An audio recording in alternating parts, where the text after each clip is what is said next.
Thanks, Ken. So good morning, welcome. This is the MassDEP Waste Site Cleanup Advisory Committee meeting. And I'm Liz Callahan. I'm the Acting Assistant Commissioner for the Bureau of Waste Site Cleanup. And my co-host here today is Ken Mara, will be helping with the presentations. I had invited this morning our very recent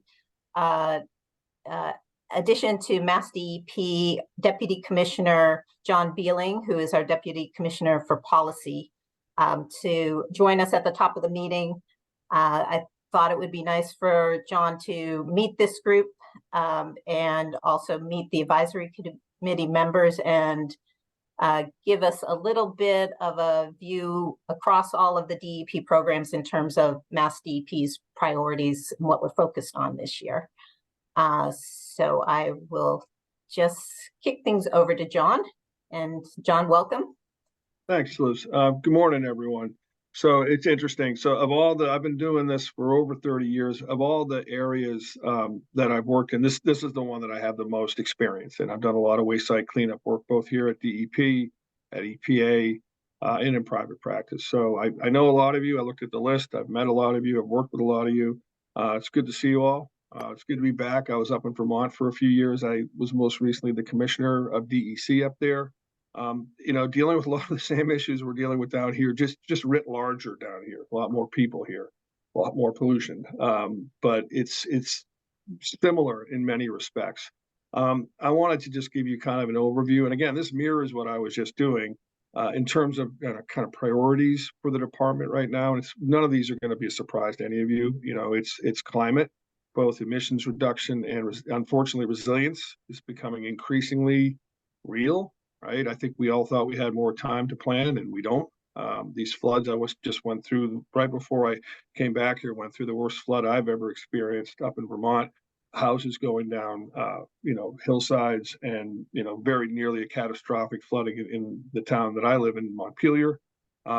So it's real, and we're going to need to deal with it. So we've already got a package going out, hopefully by the end of the year, on some wetlands and waterways resilience packages in terms of trying to address the very real nature of what's going on out there. These floods and these extreme storm events are happening more frequently, and we have to deal with it. And in this context, we have to deal with it as well. We have to start thinking about some of the things that you all are dealing with, making things more armored than we have been because of just the way things are.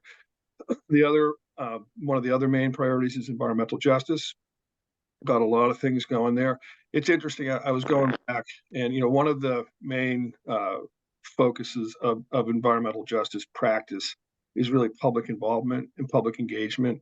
There's a recognition that these underserved communities historically really haven't had much of a voice in things, and so there's an effort really to reach out to folks, let them understand what's going on, give them an early opportunity, especially to participate in decision making and not just be reactive. And this area, waste site cleanup's really kind of ahead of the game. It has been for years, with the PIP program and public involvement plans. And in my experience, they're very helpful. I think a lot of times what you see is early on in the process. Let's face it, no one wants to be hearing about a waste site in their community. It's very unnerving, and so there's a lot of nervousness, sometimes anger, confusion. And it's very good to get out there and start talking to people and help them understand it. And I think that same kind of approach and process can be applied across other programs. And hopefully it's not as traumatic. Just citing a facility typically shouldn't be as traumatic as dealing with kind of uncontrolled waste, but it can be. People get very upset and nervous about some kind of facility. And let's face it, if you're coming to us for a permit, there's going to be some level of pollution associated with it. And we have to make sure it's safe. So you do have a similar dynamic, but there is experience in this area from this program. And I think we can build on that and work on it. We've got some guidance out there. Excuse me. We're going to continue expanding kind of environmental justice analyses. We are required to by law. There is a reg package coming out, the cumulative impact analysis regs, which I think can serve as a model, which are really well thought out, well conceived, well crafted, and come up with objective criteria. I think that's very important when you're looking at cumulative impacts. it's easy just to say it, but you need to be very objective about it, and people need to understand what it means and have some sense of how to plan around it. So look out for that. That should be coming out pretty soon. And the the other big ticket item, I was just out at Sturbridge yesterday. I saw Larry Feldman there, saw Jeff Porter, is PFAS. Strangely enough, little old Vermont was one of the first states to deal with this kind of as a mass crisis down in Bennington. And when I got back there, we were kind of still, we were in the midst of negotiating with St. Gobain for a plan to address it. It is extremely complicated stuff.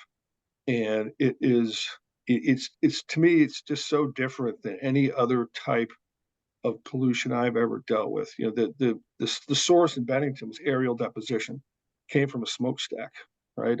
I've never had a case like that. You know, most cases you find a source, you find a plume, or multiple sources, multiple plumes. You know, you got something. You know, and with this stuff, the levels at which we regulate are so low that the sources can be almost anything, and it's extremely challenging. And I give all the folks here credit for all the work. I think you've done an amazing job here in Massachusetts in addressing this to date. You know, it really was just starting. I was at the Central Region before I went to Vermont. It's really just starting. We're starting to saw some at Hudson. I think Stowe, there was a few places just in the Central Region that you can kind of just see the tip of the iceberg. And sure enough, it turns out it is the Central Region that's really kind of borne the brunt of PFAS contamination in Massachusetts. Obviously, the big news coming up on the horizon, either next month or maybe the month after, is that EPA is going to release its MCLs. There's no indication that they're going to be different than the drafts that were earlier released, which is going to bring the levels down significantly. And so that is going to have the impact of increasing, for example, the number of public water systems right now that are above the 20 parts per trillion for 6 compounds is going to go from 49 to 149. Waste site, I think we're talking roughly the same type of multiple. I've heard, we're in that range of tripling the number of sites that are going to be above the new standards. So it's going to be challenging. It's going to be challenging, and it costs a lot of money. So, you probably are familiar. There's a bill out there that Senator Sear and Representative Hogan are sponsoring. If you haven't looked at it, you should. And try to work with the legislature. There's some good things in there. There's some things in there that I think will be tricky, but it's an effort. And one of the efforts in that bill is to come up with some source of funding for private well owners, because we don't have jurisdiction over private well owners, and these systems can be expensive. And trying to figure out, we were doing that in Vermont before I left, trying to come up with a program where we could pay at least for installation, maybe for a couple of years of O&M for private well owners. And I think I've probably gone over my allotted time, but those were kind of the big ticket items. I'm happy to answer any questions if folks have some. Thanks, John. Okay.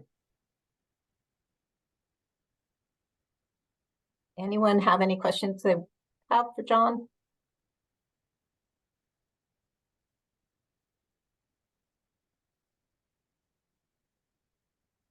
Not seeing any. Well, Okay. Thank you very much. That was a great overview, John. Really appreciate your stopping by. Thank you. Take care. Thank you. Bye. Okay.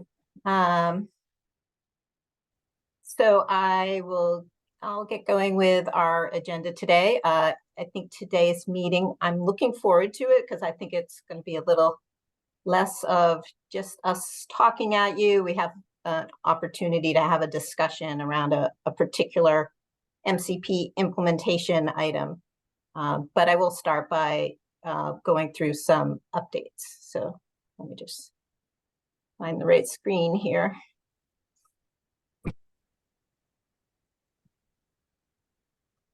Okay. Just remind you that we're recording today's meeting. So I'll start, I'll walk through a few MCP amendment implementation items that we've posted recently. I think if you attended September meeting, I had pointed out that as we get closer to the March 1st effective date for the new amendments. There are several things we need to do in terms of guidance and training and related forms and that sort of thing. So as they're becoming available, we're posting them, and I just want to point out those things that we posted recently. And as I mentioned, I want to then take a break and stop sharing the screen and have a discussion about one of the forms we use that's in existence now for providing information. It's a required form when certain immediate response actions are being taken. And one of the related amendments results in needing to update the form. So at the same time, while we're looking to just tweak the language to make it accurate to reflect the reg change, I think it's a good opportunity to have a discussion about how these forms are working. We have other related forms that we provide to people for certain response actions that are supposed to communicate what's going on. And so any kind of updates we might do this form might have some spillover in terms of updating those other forms to make them more useful and effective. Then Ken is going to provide some updates on compendium of analytical method protocols that we are in the process of publishing. And then at around 10 o'clock, we're going to go through the usual end of year program statistics. I know many of you have probably seen this if you attended the LSPA meeting in September. So we left this for the end, and you're welcome to drop off if you've seen it before, but we did want to share it with this audience as well, and also put it into the record of the Waste Site Cleanup Advisory Committee and the department's record in terms of when we post these slides after the meeting, that those statistics will be available to everyone. So I think it's going to be a relatively short meeting, but we have the time available to continue the discussion if necessary. So just quickly, I'll remind everyone that we're continuing to meet in one form or another on a monthly basis. Waste Site Cleanup Advisory Committee meetings roughly every other month at this point, on the third Thursday of the month at 9 o'clock. And in the months in between, we will continue to hold office hours at the same time. Hiring, we're continuing to do a lot of hiring. I'll kind of point something out about that in terms of where you can find information, and cover some brownfields updates, talk about technical assistance and MOSPA grants, and also point you to a recent update to the PFAS sampling guide. So in terms of hiring, I know I've mentioned before, we're doing a lot of hiring just in general to backfill our positions in terms of MassDEP staff who are retiring and moving on to other positions. The department also has been given this year a significant number of expansion positions. Many of them are for topics that aren't squarely in Waste Site Cleanup's realm, including, although we have some part of it, but a lot of the climate positions are going to the water program, for example. There are new positions for air quality monitoring, but there are Waste Site Cleanup related positions in the area of PFAS and environmental justice, both in the Boston office and the region. So I want to make you aware that those have been posted recently. They're moving pretty quickly in terms of wanting our schedule for wanting to conduct interviews and get people on board. And also built into our hiring system is this automatic 14-day default in terms of looking first at applicants that apply in the first 14 days. So if you or you know someone who might be interested in working for the department, please direct them to the Mass Careers page, and also, which is that link that's here. Also, we also have a MassDEP LinkedIn page with hiring information. So we could use your help in spreading the word, and we also really do appreciate the help we get from the Licensed Site Professional Association in terms of posting our positions as well for us. In terms of brownfields update, so the Bureau of Waste Site Cleanup just recently this month applied for a community-wide assessment grant. We applied for the maximum amount, which is $2 million to be used over the next 5 years. So we're very, very hopeful and that we may get that amount. This funding would be used for assessment work, not cleanup work, but should we be successful in securing the grant, that would allow us to focus the other brownfields funding that we have towards cleanup type work at sites. Just check my notes. Sure, I'm covering this properly. David Foss is out working on a brownfields project this morning, so he couldn't be here to deliver this message directly. So the target that we're focused on with this grant is on EJ populations and also low population towns. We're focusing on projects across the entire state. The focus on low population communities is that we recognize it's difficult often for these smaller towns with limited staff to pursue brownfields assessment projects. So we're hoping that we can be a resource for them in securing this funding.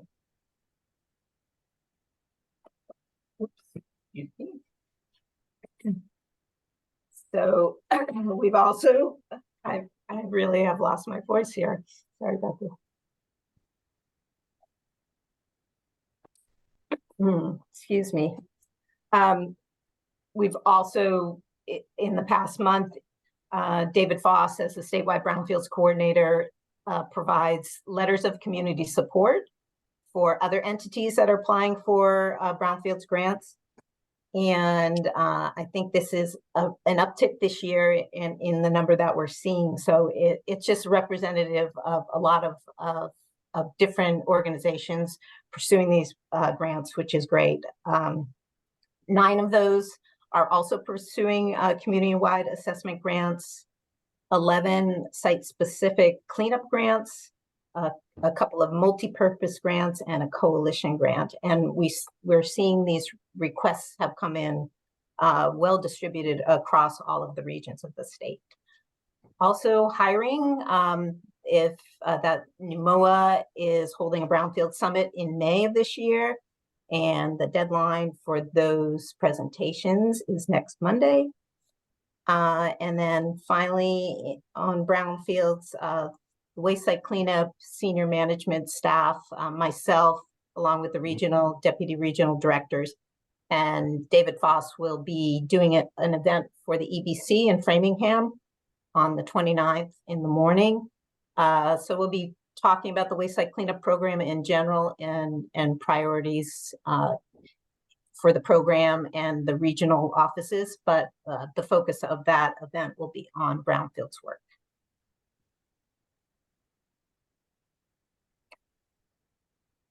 Technical assistance grants. So the application deadline for the grants was October 13th. And the good news there is that we received 8 applications this year. As you know, we reinvested in running the technical assistance grant program 2 years ago. So the first year in 2021, we received 3 applications. Last year, we received 4.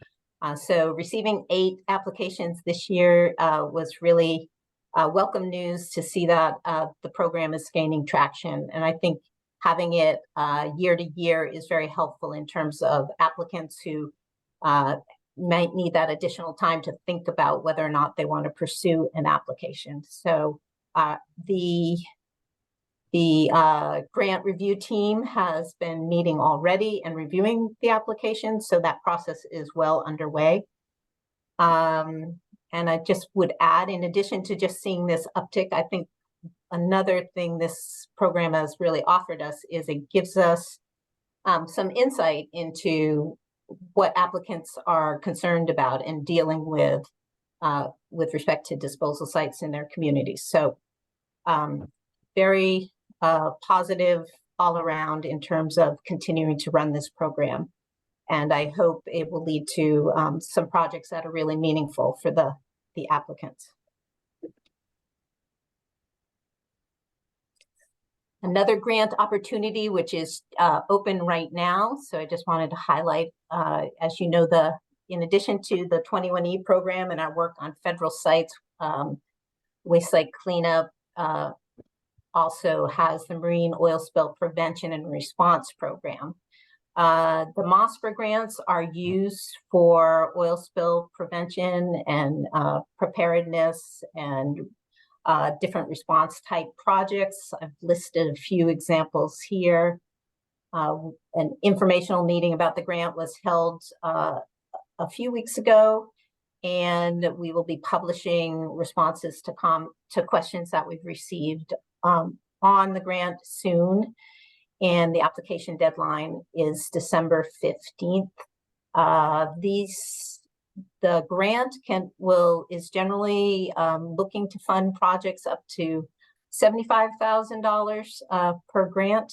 There's a good amount of money available, but for larger projects, also consideration will be given to requests for amounts above that. And then my final update, then I'll pause, see if anyone has any questions, is that we've recently posted an update to our PFAS sampling guidance. This is a relatively short document that focuses on the types of sites and potential sources where PFAS may be present, where sampling is recommended, and give some guidance on sampling procedures and sampling methods. It also has many links to other related guidance, including ITRC documents. So some of the things that have been updated recently are to make those links current. Also reference to method 1633, updated discussion of where things stand with EPA in reviewing the federal MCL. This document is meant to be updated frequently. This will be the fourth update, I think, and we anticipate we'll be updating it once again when we get the news on EPA's recommendation for the drinking water standard. So I think I'll stop there. I'm having trouble seeing, but see if there are any questions before I roll on.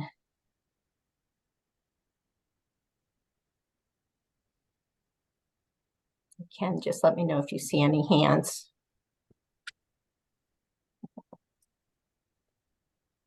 Okay, so next I will just update you on where we are with continuing to work towards the opening day of the amended MCP. So the MCP amendments take effect on March 1st, 2024. If you did not attend the September Waste Site Cleanup Advisory Committee meeting, I wanted to direct you to that meeting for some additional information. The slides from that meeting, we did an overview presentation on the amendments. So both the slide and the video are available from that meeting. We also have a page on the website where we posted the red line and clean versions of the MCP amendments. And we have a section on that page where we are posting all these updates as they become available. So I wanted to direct you to that. Oops, I don't think that's what I meant. Oh, and so most recently, we've been working on developing training for our staff as well as LSPs. We've been working with the LSP Association on scheduling training for LSPs. It looks like that training will start to occur in January, and so their information on those dates will be coming out soon.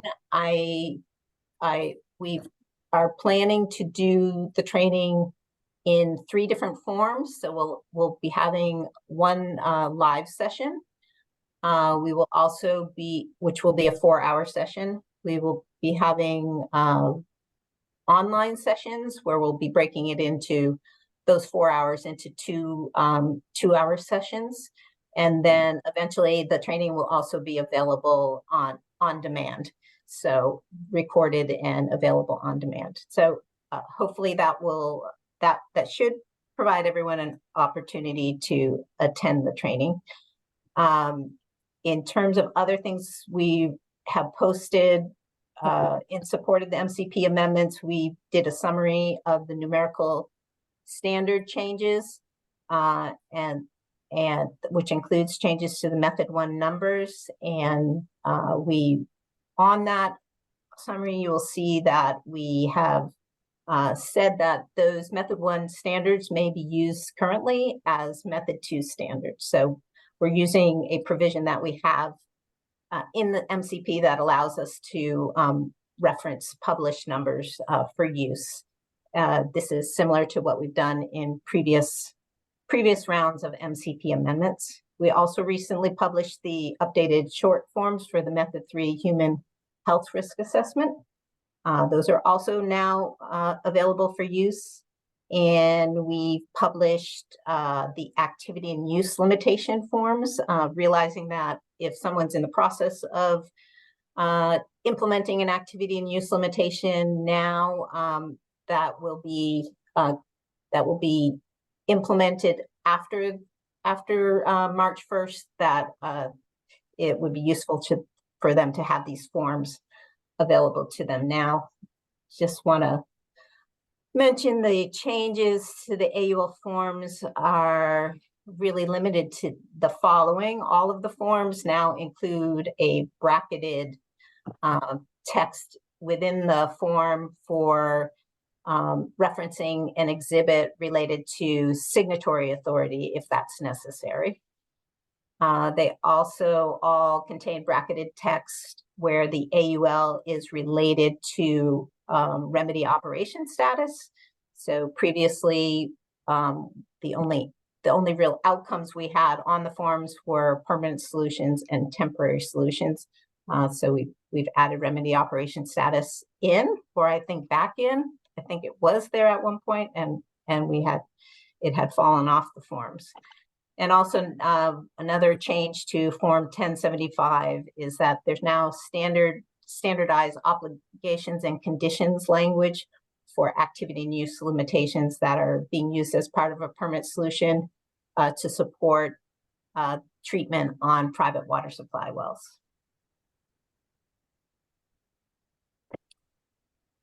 Eileen?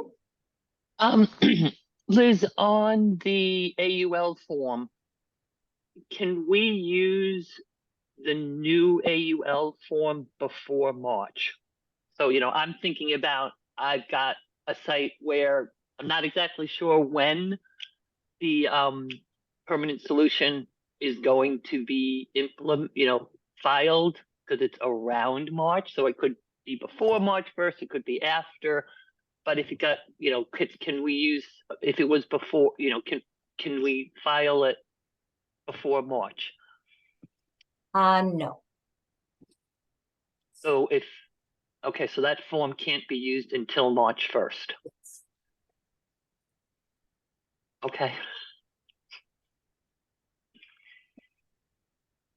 I know you're all probably familiar with our inflexibility with the AUL forms in terms of needing to use the standardized language and not vary from it, and also in terms of when they become effective.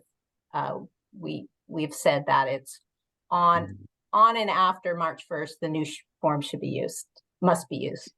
So Liz, can can you file an AUL before March 1st with the current form, but file a permanent solution after March 1st, which relies on the previous AUL? I know I wasn't very clear on that. Haven't Basically, thought I about guess it's that. like, right, it's a permanent solution filed after March 1st have to rely on an AUL filed with the form, the March 1st form. You can get back to me on that. Yeah, no, let me think about that. I mean, I always think that they're happening in closely together. But if that's not the case, yeah, give me a little time to go back and huddle on that, Eileen, and we'll get back to you. Right, because a lot of that becomes, timing issues. Yeah. Particularly having to get signatures on AULs. I don't even know if it'll be a problem, but I can think of a couple of sites where the timing could be critical. So yeah, a response to that would be great. Thanks. Okay.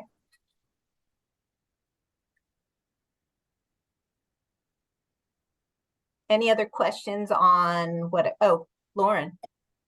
Yeah, I had a question about the method 3 forms. I'm in the middle of a method 3 right now that I'm hoping to submit in the next month as a permanent solution. Do I need to go back and update all the forms, or are we allowed to use the existing forms through the new MCP effective date? You're allowed to use them. Thank you. So both in the case of the numerical standards and the short forms, that's optional use ahead of the effective date.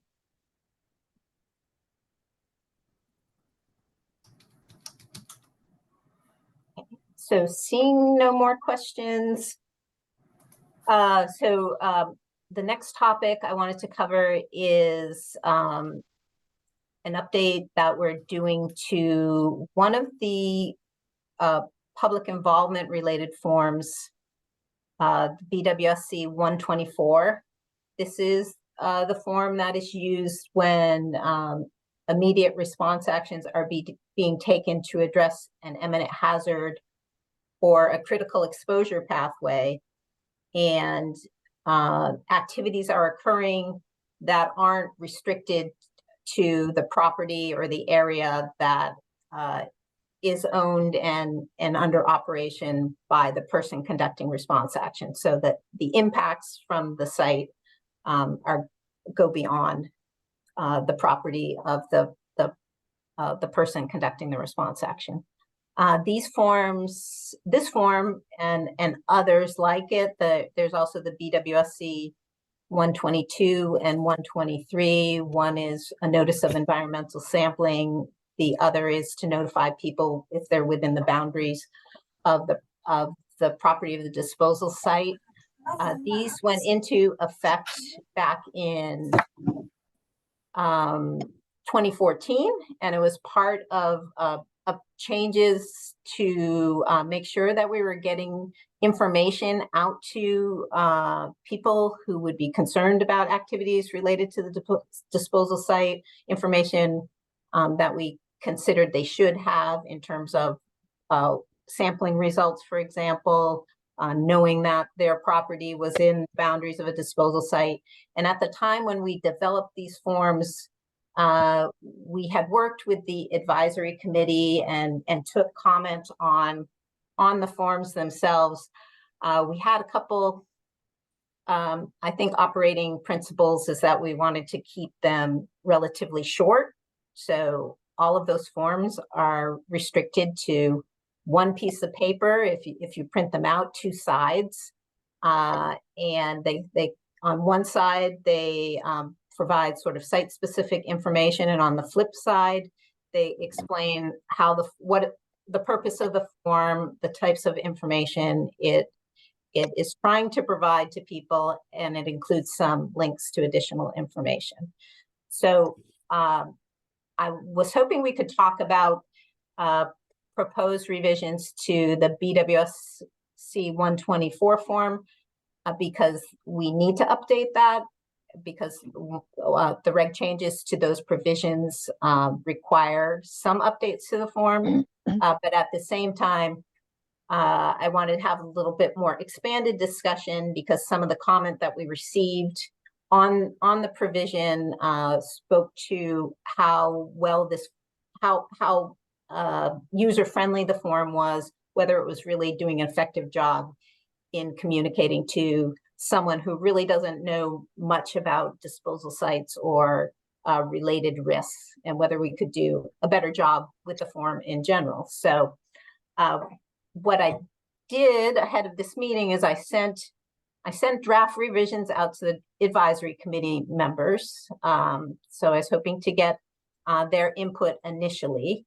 And then we intend to then post a version of the revisions so that other people can weigh in as well on the revisions themselves. So I'm hoping I'll just kind of show you what's being proposed at this point, and then I'll stop sharing my screen and we can maybe have a discussion, hear from people about their experience using this form and what they think might be helpful.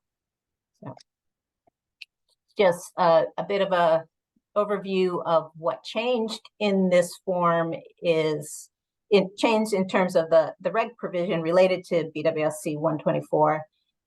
So it's to be given in the case where immediate response actions are being taken to address an imminent hazard or critical exposure pathway. And one of the changes that was made in these amendments was that we changed this from giving notice when remedial action would be taken to requiring that notice be given within a certain period of time once you've confirmed that either of these conditions exists. And the reason for that change really was it had been the department's experience that people within the vicinity of a disposal site where immediate response actions were being taken would be interested and would be noticing sampling that was occurring. They'd notice SUMA canisters and insulation of soil gas points. And that was really the point of time when there were questions arising in terms of what activities were going on and what the meaning of those activities.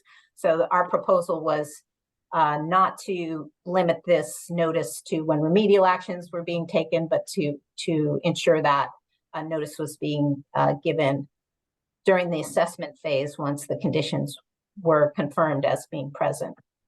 Another part of the provision that was amended is there is a requirement where there are multi-unit or commercial buildings that the owner-operator must ensure that the notice is posted at a location near where, and there's a term in this provision, affected individuals, where affected individuals are most likely to be close to the potential for exposure.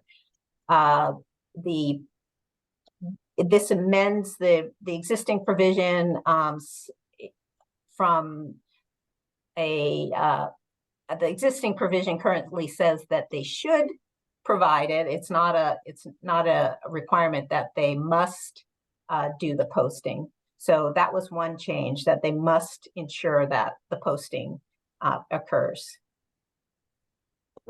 And Ken, I don't know if you've added. I asked Ken to stick in the chat a link. It's in the chat. The link is in the chat.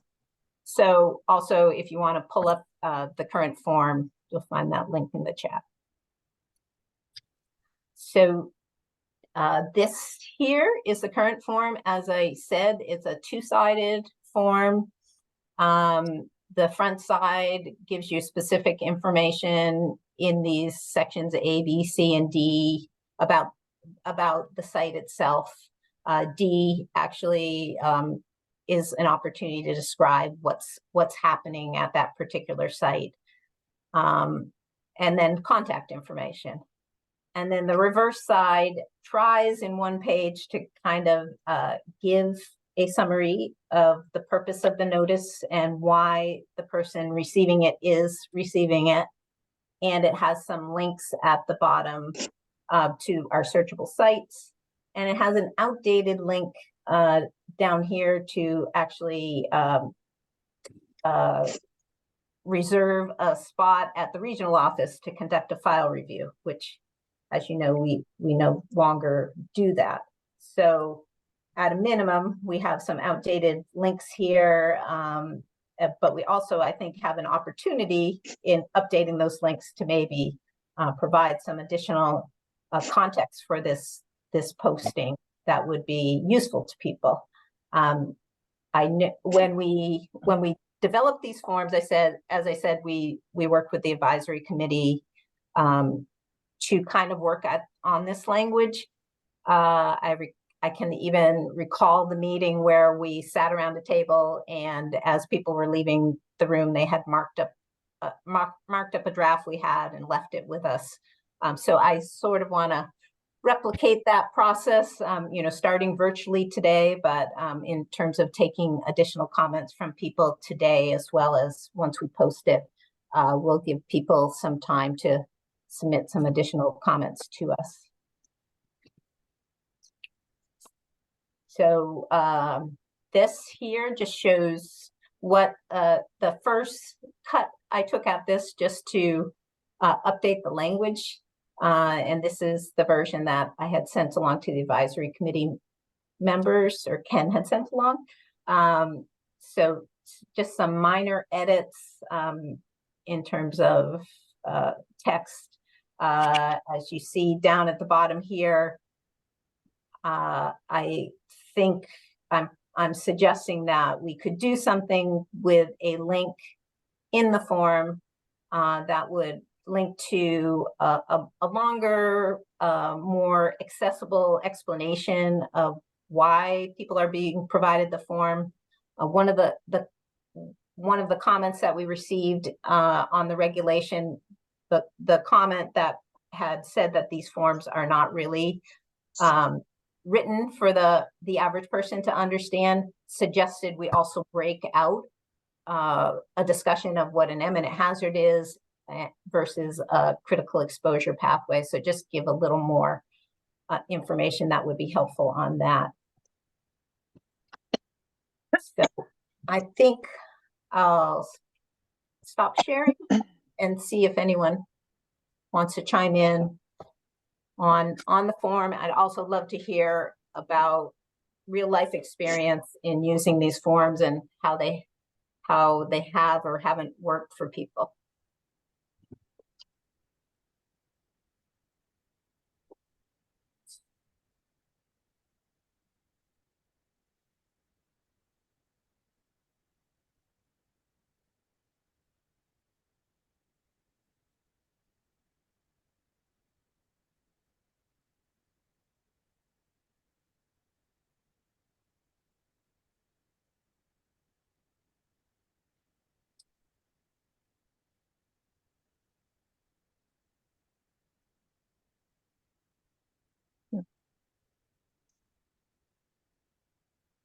Michelle. Thanks, Liz. Someone has to get it started, right? Thank you. Yeah, I'll just say I reviewed the form and the draft or the proposed changes. To me, they appear, consistent with the regulations, which I think is what you're driving for. And they seem to be appropriate changes to the form to reflect not only the language of the regs, but the intent of providing this notice to people who may wonder what's going on, or maybe should know what's going on with regard to some testing for a IRA condition. I'll just note that at the very bottom of the form, you took it away, but that's okay. I'm sure Ken's noting things. The very, very last line of the form has the word site. It should be side because Oh, refers okay. to the reverse side of the form. But Yeah. overall, I think it's a good start for the changes. Okay. Thank you. Consistency with the regulation was one goal. Should be, yep.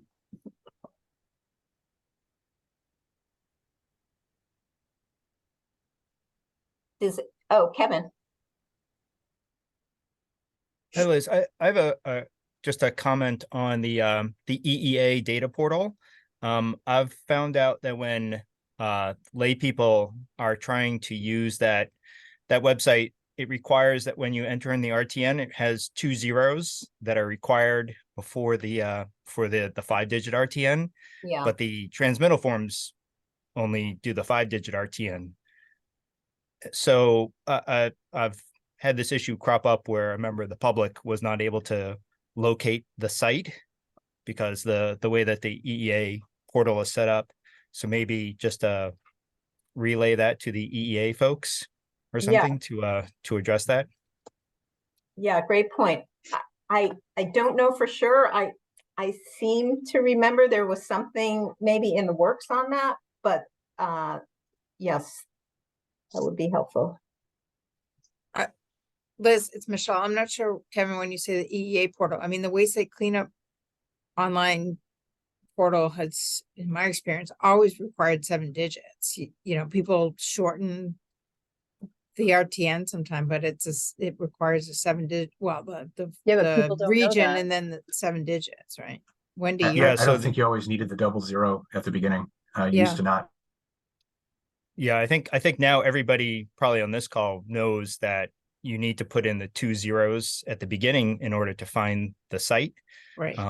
But the actual transmittal form that's submitted, the BWSC forms do not have those 2 zeros on them. And so a member of the public that's not familiar with putting in those 2 zeros just goes to the data portal and types in the RTN that they see on the transmittal form, and they're not able to locate the site. It just says, use format with a bunch of hashtags that are in red, and the public is going to say, what? I don't know what that means.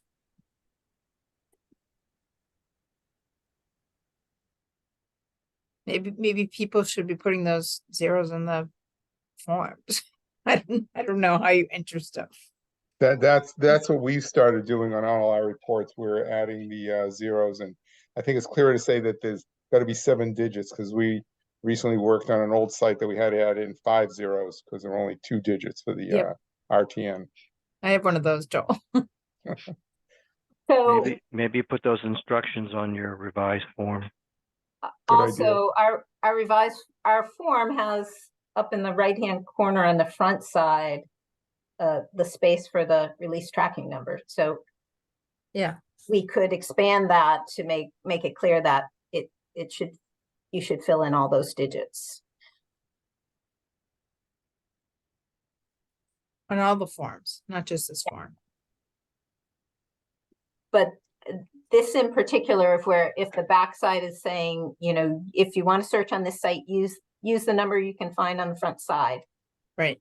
We should address that issue. Christoph? Yeah, good morning. Yeah, Liz, you don't think IT couldn't put a note on the search when you go to the database? Can they squeeze in a note? They can. So it's like, because I think it's not on, even the staff is like, everybody's always confused. Doesn't matter if it's, when you are not familiar, they just say, hey, it doesn't exist. And they just say, oh, you have to add 50 because it's an old site. I think it would be a box, just say, hey, if it was pre-93, you should add 40 because and just you're supposed to have so many digits, and it would be a square in the database search. And so now it's like we don't have to put that on form. It's like everywhere, Yeah, I will definitely check with them. I'm meeting with them tomorrow, so see if we can do that. Thank you. Thank you. It's pretty minor, but about that, the RTN is written on the right-hand corner of both sides of the form. So we say use the release tracking number in the upper right-hand corner on the reverse side, but it's actually on both sides too. Do we need to say that, or? No, great point. Much easier to find.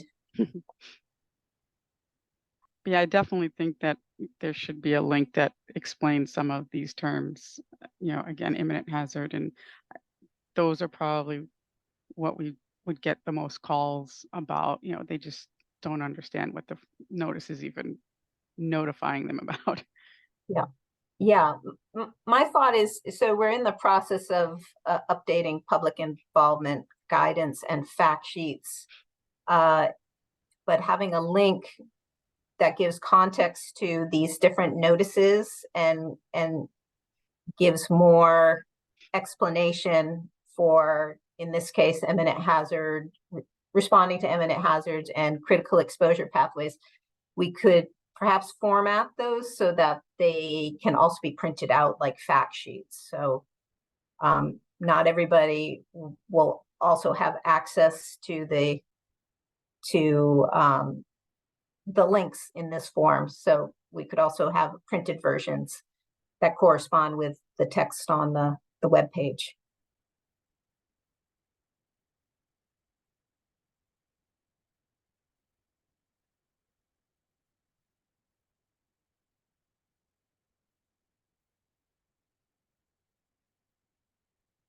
Any other thoughts out there? Yeah, this is David Austin. In practical use, we've had to have notices in 4 different languages beyond English, and we just wrote our own notices for posting and gave to the owners. And then the other thing is, you don't have control over the owners. What do you mean? Know if the postings are maintained.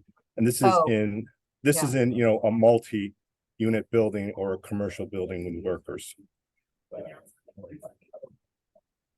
Yeah, that actually, we had experience with a case where it wasn't posted, and that was one thing that MassDEP followed up on when I don't know if it was an audit of the site, but in checking out the site.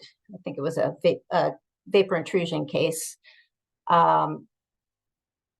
So it's, I understand that you don't have that control over whether or not they post it. But we wanted to make clear in the update to the provision that the owner operators should ensure that it's posted. So when we go back, we can certainly be looking at whether or not it's posted in a location where people can see it, and that it's, the other requirement is that it stay up for the duration of the immediate response action.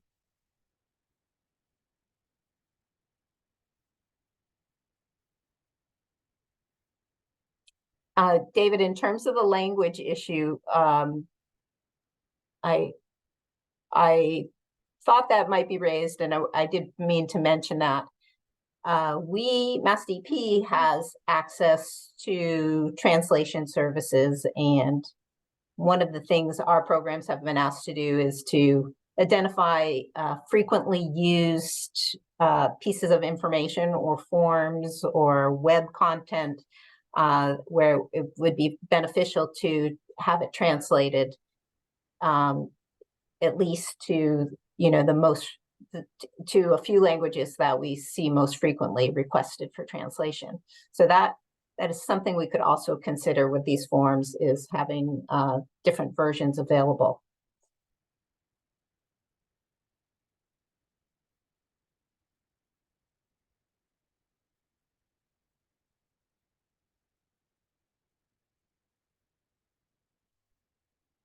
So I don't see any additional hands.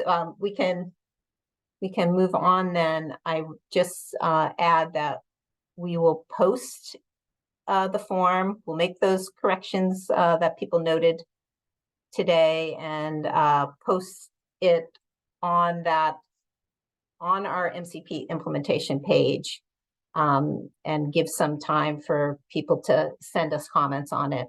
So this is something obviously we want to get updated ahead of the March 1st effective date. So we'll probably ask people to for comments over the next couple of weeks, but we'll let you know. I think we'll have an email going out from BWSC information later this week, early next week, highlighting some of the things that have been recently posted. So we'll include mention of the update to this form in that email.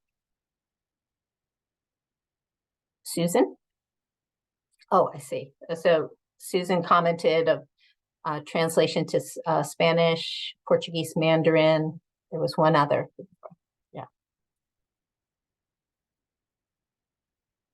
Yeah, if people have comments we can also check with our EJ office in terms of their recommendations for most frequently requested languages for translation.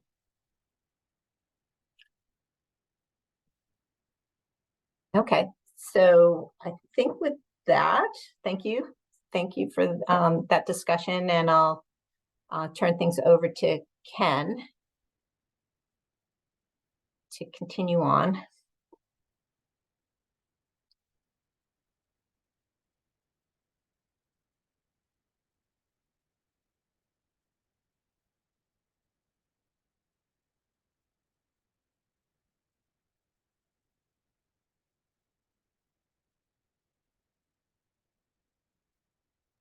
Can you see my screen with the presentation on it or no?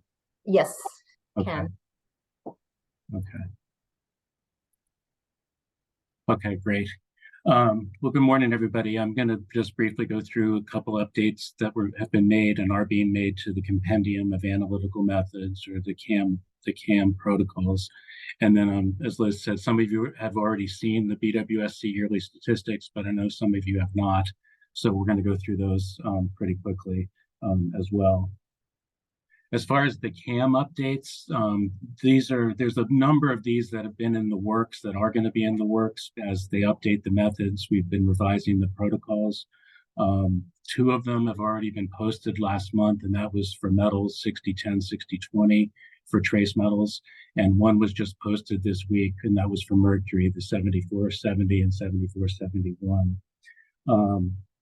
Most of the on the left is the website, and indicates, it's hard to read on this screen, but when you look at the slide deck, you can see where the changes are indicated.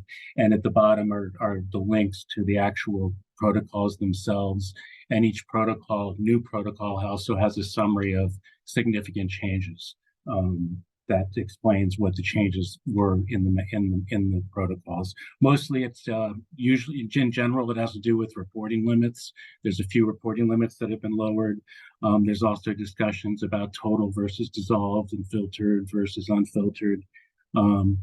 Since the trace metals were posted last month, those are going to be effective as of January 15th. The mercury one, which was posted just this week, will be effective February 15th. So you're welcome to use them now, but on or after those effective dates, anyone certifying compliance with the CAM must be using these new protocols. The next one up is PCBs, the 8082 GC method. And that one actually is being posted today. So now there's 4 of them.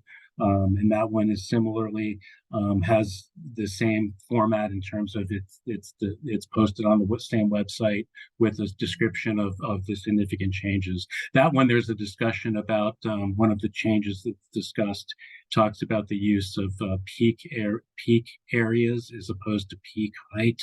So those of you who are into the chemistry details of this, that's what's in that one. So that's it for the CAM updates. There'll be another half a dozen or so of these coming up over the next month or so as we go through these. As far as yearly statistics, again, some of you have already seen these, so feel free to log out if you already have.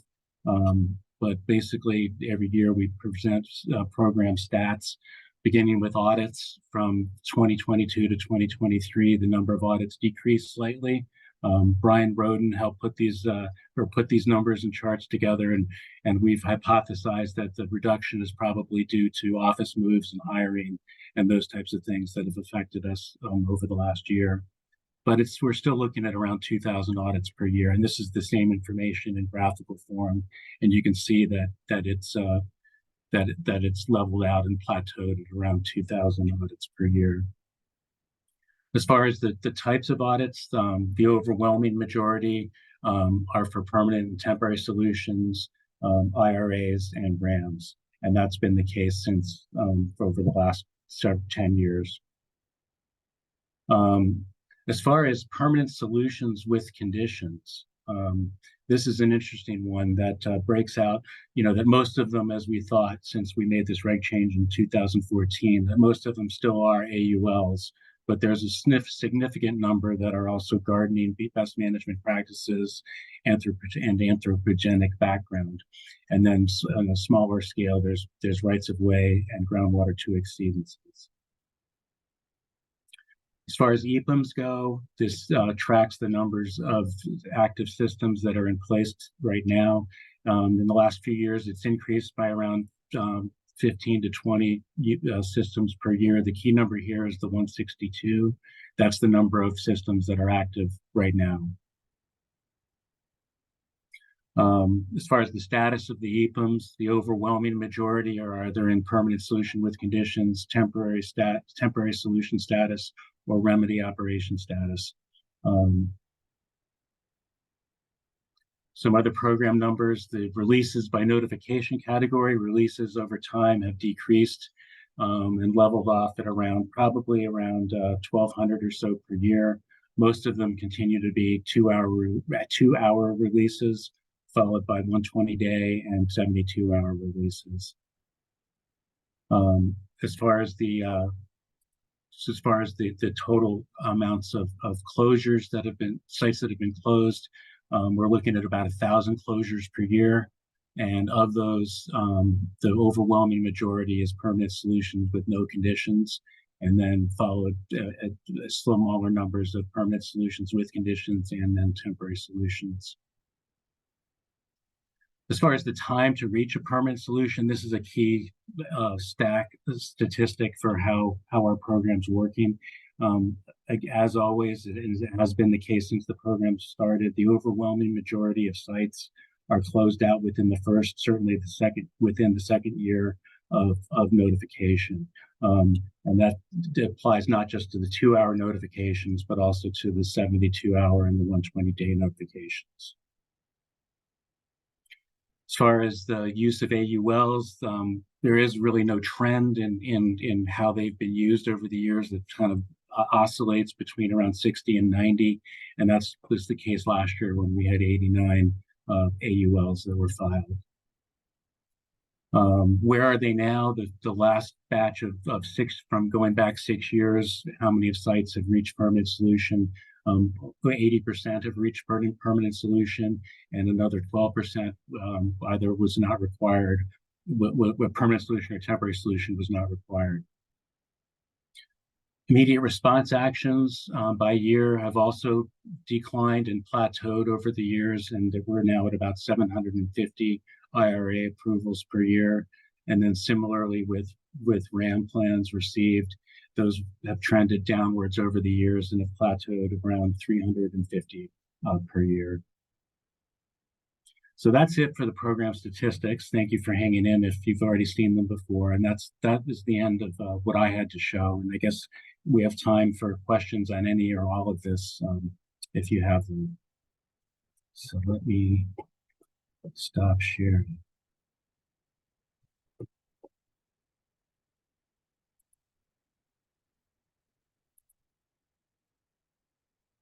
I'm sorry, I'm having a hard time stopping my share.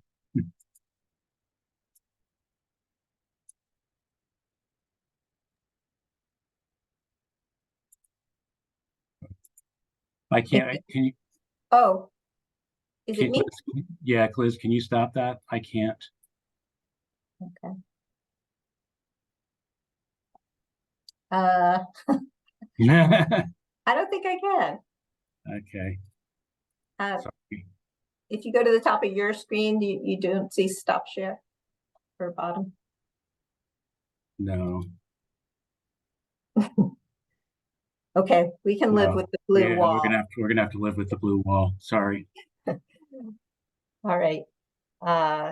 So any other comments or questions people have before we wrap up?